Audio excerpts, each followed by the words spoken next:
What is good, Tesla family? It's Ray J back with another video, and this one we're breaking down what's going on with Tesla stock and what you should be watching for moving forward. I'm also going to talk about SPY, Nvda, the QQQ, and many tickers out there, what the news is saying about the markets in Tesla, and what's going on with the option chain for SPY. Since we have so many puts expiring for tomorrow, I'm going to break down something very important about that. And before breaking things about all this information, talk about how all these things may affect the markets and what's going on with Tesla stock from a technical standpoint, let me just mention a couple of things before starting. Firstly, I am not a financial planner. Make sure you take none of this as financial advice. And also, if you guys can, please check out the Webull link, which is down below and in the description. If you sign up for Webull, the link down below, and deposit any amount of money into the account, you are guaranteed up to 12 free stocks. The offer ends very soon, so check it out before they run out. With that out of the way, let's get on with the video. All right, so Tesla was down almost 10% for the day, getting this very, very big drop. And that's because of some negative news that came out. So if you want more information about the negative news, you could look at my previous videos today or even my video from yesterday where I broke down their earnings results, the financial statements, and the earnings call. Now, the financial statements of Tesla in the current time are not the reasons why it ended up dropping. Overall, the numbers were pretty good for Tesla. They beat on EPS and revenue and etc. The reason why Tesla tanked the way it did was because of guidance. Tesla was telling us that for Q3, they're going to likely have more production cuts, especially in China. And that's their biggest export hub. That is bad news for us moving forward. And they told us that they could see some weaker earnings because of it. Margins are becoming a concern because of that as well. And more fear was incited, because of all of this. Now, what ended up happening was more investors were now starting to think that, oh, if Tesla's not doing well, if Tesla's tanking, what's going to happen to other companies out there. So the sentiment of investors is starting to shift a bit, leading to more selling pressure. And then also Tesla itself had a direct impact on the market because Tesla is once again a massive, massive company that could affect the market just based off its own price action. So all of those factors played a big role. And we had other companies as well, like Netflix, doing the same thing. Netflix absolutely crashed after earnings too. Today it was down about, let's see, about 8.41%. That's a pretty big drop for Netflix too after earnings came out. That's the reason why the market performed the way it did, and these stocks played a big role. Initial jobless claims in the mornings played somewhat of a role too, but it wasn't that significant, even though it was a little bit lower than expected. This was a little bit negative for the markets, but not as bad. And let me just remind you guys that no data is dropping for tomorrow that's very significant, just some oil rig data, nothing else that's too big. So data is not going to be that important for tomorrow. But what will be important is going to be the earnings once again. Now we have Capital One releasing earnings in just like a couple of minutes, a couple of hours as well. They have like the call and etc. But besides that, we just have like American Express and just a couple of other banks for tomorrow. So this will affect how the market opens in terms of earnings. But besides that, there's nothing too massive coming out for the remainder of the week. But going into next week, that's when things become massive because we have like Microsoft and Google and Amazon and lots of big tech earnings. They're going to affect how the whole market moves, even Tesla going into next week. It's going to be a massive week for earnings. I'm going to talk more about that later, though. Now, looking at Tesla, there was this news coming out about how, once again, Tesla could continue to cut prices because they're in turbulent times, according to Elon Musk. And that is technically true. Elon Musk did imply this because they're going to be prioritizing getting those numbers in, trying to get as many sales as possible, even if they have to do whatever it takes. This could eat into their margins. And if there is any news about this ever coming out in the next few weeks, that's going to be negative for Tesla. I just want to prepare you guys for that just to be safe. But it's not a guarantee. Like I said before, there is still decent demand for Teslas, and this may continue as months go on. Now, to add on to this, I just wanted to mention that there are margins concerns, and there is once again a warning about the Q3 production. But another reason why Tesla dropped today was another recall that happened to about 16 to 17,000 of their vehicles, somewhere between that range. I was looking at different articles that were just like, kind of between those areas. This happened because of a seatbelt issue, and this was after an investigation by the NHTSA. Not the biggest of deals because this wasn't like 100,000 cars or even 20,000 cars, just only like 16 to 17,000. But this was negative news technically that did affect Tesla, and it's worth noting. I went into more details about this earlier on in my previous video, so you want to see it. But for now, let's talk about the market, what's going on for tomorrow.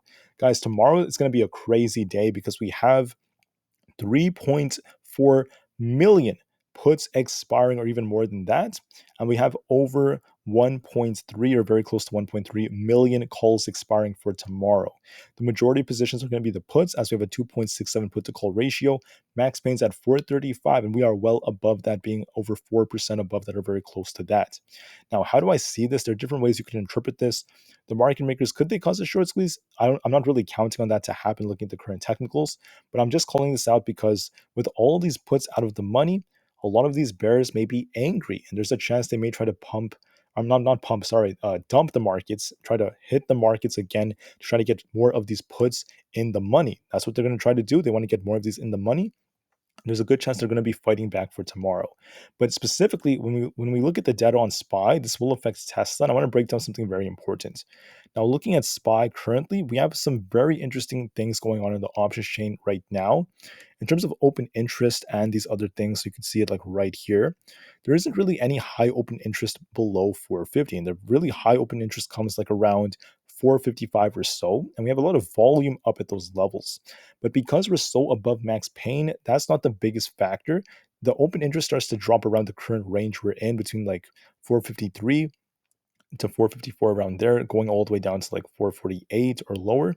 But the area that's going to be very interesting is going to be this 450 area, because we have the highest open interest in this range and decent looking volume. But it's not that crazy on the call side. It's going to become crazy around like 455 or so. But 450 is one target that's worth noting because of the higher open interest. But on the put side, it becomes more evident what is going on, because from the put side, okay, if you look at this carefully, you want to look at volume and open interest specifically. Where do we have high volume and high open interest? The answer is 450 right here on the put side for SPY.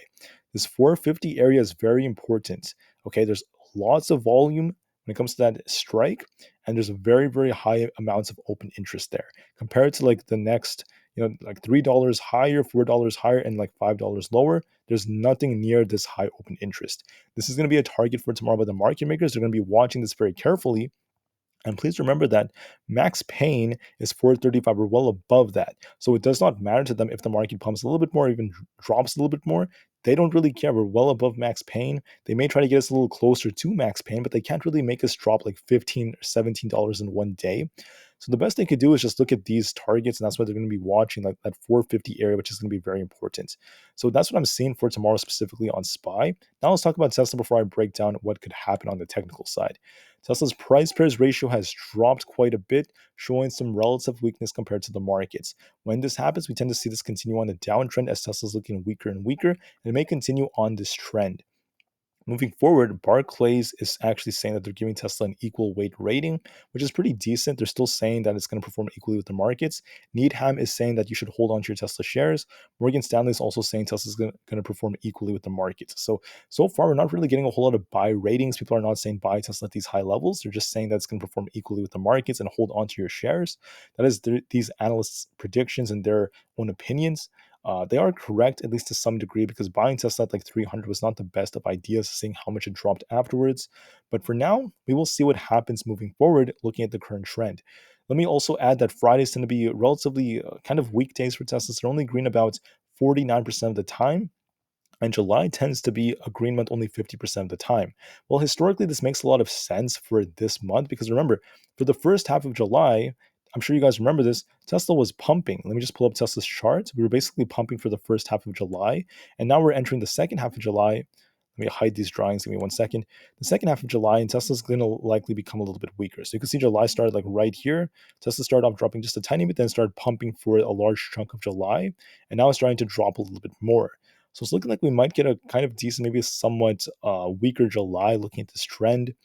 That is actually normal, because that's what happens historically. July tends to be weaker than June, and so far it's kind of following that trend.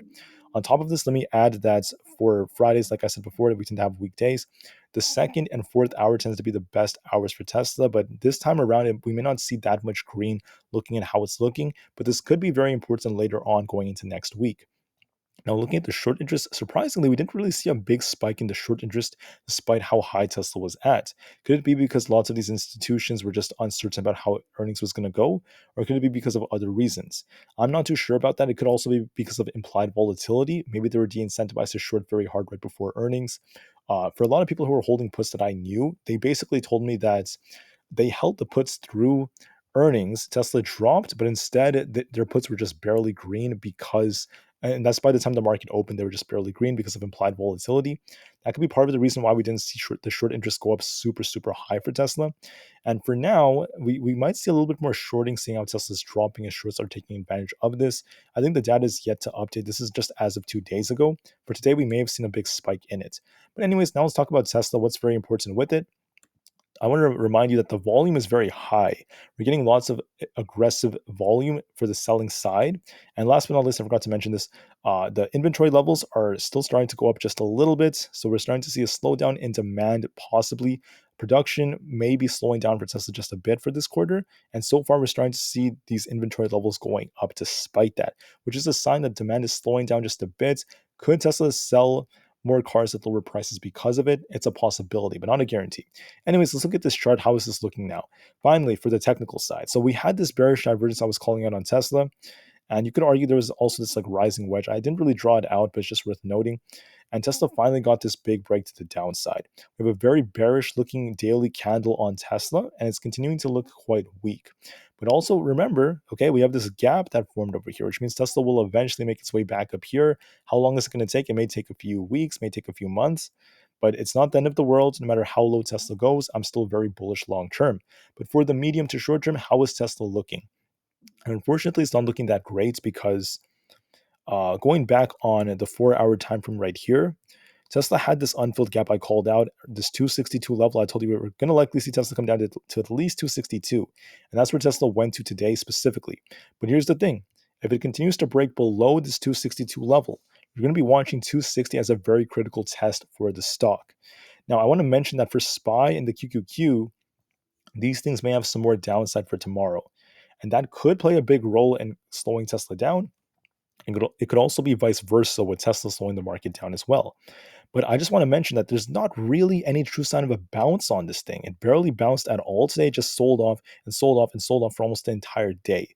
That's a big sign of weakness as the price price ratio is dropping. So for that reason, I do believe that there's a chance the market may try to gap up tomorrow with the earnings coming out, but even in the after hours, it's still very weak. So we might see a tiny little gap up for Tesla in an attempt to break just a tiny bit upwards, but then it may continue to sell off because of the markets. So we're going to be watching how does it hold 260.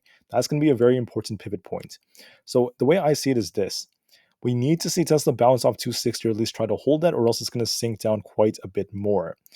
We're going to be watching this 258 level of 260 fails us. Then there's going to be 255 below that. If that fails us, and if 255 fails us, if Tesla gets somehow below 255, I'm going to be watching our 200 EMA on the 4 hour time frame around this 251 area. That's going to become possible if 255 breaks. And this is where Tesla should bounce the 200 EMA on the 4 hour time frame. That's going to be my target if we do somehow break below 255. But to get to 255, we have to break below 260. That's going to be a very critical test for Tesla. And so far, at the time I'm recording this, it looks like Tesla's very weak. It's not really getting much of a bounce so far, and it's very sad to witness. Why? Because we're starting to see some capitulation after the negative news that came out. And it's very hard to predict sometimes when it just keeps selling and selling and selling and selling without getting any much of a bounce. So that's what I'm seeing for Tesla basically. I think that it's going to try to bounce in the morning. Okay, we're going to try to either bounce in the morning or get like a gap up. Then we're going to likely get a rejection and Tesla's going to start selling off a bit. It's going to retest 160, not one, sorry, 262, around that area, 262. And we're going to see if it can try to base around there. It's going to try because we have some buyers stepping in. And why? Because we had this unfilled gap and some support. The previous resistance, which is now going to become support right here around like 260, that's going to be important for Tesla. My gut tells me it's going to break below it, but just to be safe, let's wait for confirmation if it does break below 260. And then if that's the case, we're going to be watching 258 to 255 if that could hold us. 255 specifically. If that fails, if it fails 255, it's going to come all the way down to 251, very close to 250, and try to bounce off the 200 EMA. And I'm going to be watching that very carefully. My guts tells me it's going to try to bounce in the morning, then come down later on, and then it's going to try to base around this area. Hopefully around the 258 level, but if it fails, like I said, we have the other lower levels. So it's still looking more bearish. It does not give us any signals of a nice bounce just yet. It's still looking weak, unfortunately, and that's what I'm seeing for Tesla. Now for SPY, I'm seeing something else that's very interesting. On the 30 minutes time frame, there's a head and shoulders pattern right here, right? I'm sure you guys have seen this many times on my channel. And I want to mention that it's looking symmetrical in a way where the top is once again the left shoulder, excuse me, is very similar and close to the right shoulder. That tells me that there's a good chance it's not done selling off. Now it is trying to like bounce a tiny bit in the after hours, so I'm expecting a potential either like gap up in the morning or this thing trying to like push up a little bit in the morning. But then I'm thinking it's going to see more downside because of the options chain, because of a selling pressure which is not done yet. The 30-minute looks bearish, so does the 4-hour time frame. Watch for a small bounce and potential more downside. And if we break below the support around 451.5, which is very close to where our low of the day happened to be, we're going to be watching 450 flat, which is where we have this imbalance. 450 is where this thing could end up going to. That's going to be our major support. And then we're going to be watching for a bounce potentially around there. But if it fails to bounce off 450, then I'm going to be watching for a bounce off 448 as the next support below that. So it's going to be one of those two most likely to be tested. And if it does test either one of these, if it hits 448, I'm going to be watching for a bounce and a push back to like 450 to close around there. If it hits 450 and tries to stagnate around there, we could see some sideways action and close around 450. That's what I'm leaning towards on the markets. And whether or not the market continues to crash going into next week or if it bounces, that will depend heavily on what happens with the big tech earnings. So be open minded going forward. Expect either a gap up or either like a push up in your market open, then a big drop after that, and a potential bounce either off 448 or even 450 for us to try to hold around there. That's my prediction for tomorrow. For the QQQ, this looks especially bearish still. It's going to try to bounce in the pre-market, looking at the 30 minutes time frame and the potential inverse head and shoulders forming here. A very micro, tiny one, maybe a small bounce like 378 or so, maybe a push up by the time the market opens, then another continuation down. Because, like I said before in my videos, I said this earlier on today when this thing was around 378. I told you it's still looking weak, and we have this unfilled gap at 373. That's going to be my target if it breaks below 375. 373 is going to be coming for this gap fill, and I'm going to be watching for a bounce around there. So that's my target on the QQQ if it does try to come down. If it tries to bounce, you're going to be watching these resistance levels around once again 377, and then there's 377.63, and then 379 after that. I'd be looking for a small bounce to more potential downside if anything, but that's what it's looking like. I forgot to mention that for Tesla we have resistance around 265, 268, 270, and then 272 and 275. Lots of resistance for Tesla. I'm going to be looking for a potential push up in the morning, maybe like a gap up, and then more potential downside later, a retest of like 262, and we will see if it tries to hold. It could sell off a lot more as the trend is looking very weak. Just look at the chart. It just sold off. It pushed up a tiny bit, sold off more, and that's basically what happened today. So I'm holding the same prediction as before. I just want to mention a possibility of what the resistance levels are. Make sure you are prepared for more potential downside. For Apple, it's very, very much trading sideways, not really doing a whole lot. We're going to be watching very critical support at 192.5. It has to try to hold that. It's looking kind of weak right now.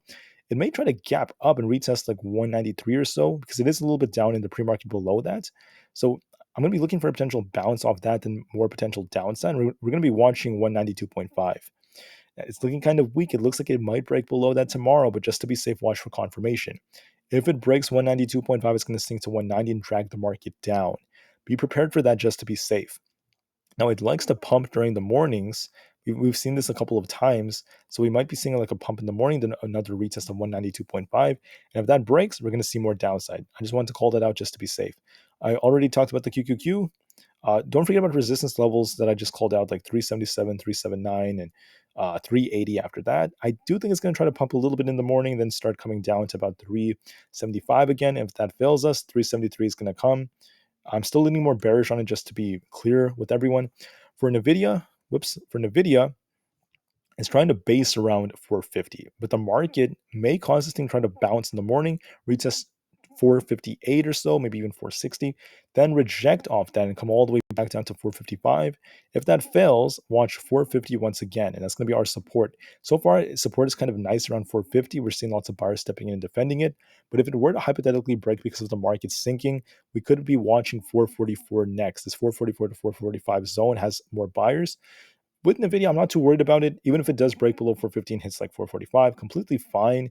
It's only down like what, 3%. That is nothing compared to how much it could move.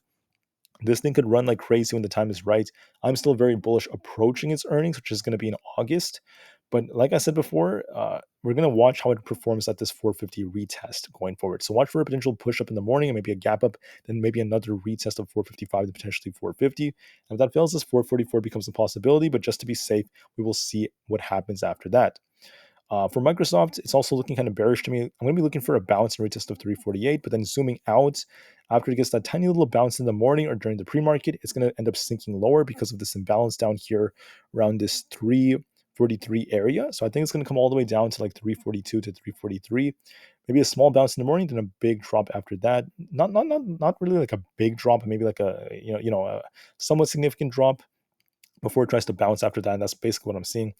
Netflix is looking like it's going to range trade between 430 and 440, going back and forth and back and forth. If 430 breaks, it could come all the way down to 425, then potentially 420. But I'm not counting on that just yet. I think it's just going to try to trade sideways for now and just consolidate between 440 and like 430. But if 430 does break tomorrow because of the selling pressure, then watch 425 and then 420. But just to be safe, I'm leaning more towards it just like trading sideways and being more stationary than just like straight up dropping. But just to be safe, watch those levels. Nasdaq is looking more bearish. We're going to be watching this unfilled gap on the 4-hour time frame on the Nasdaq.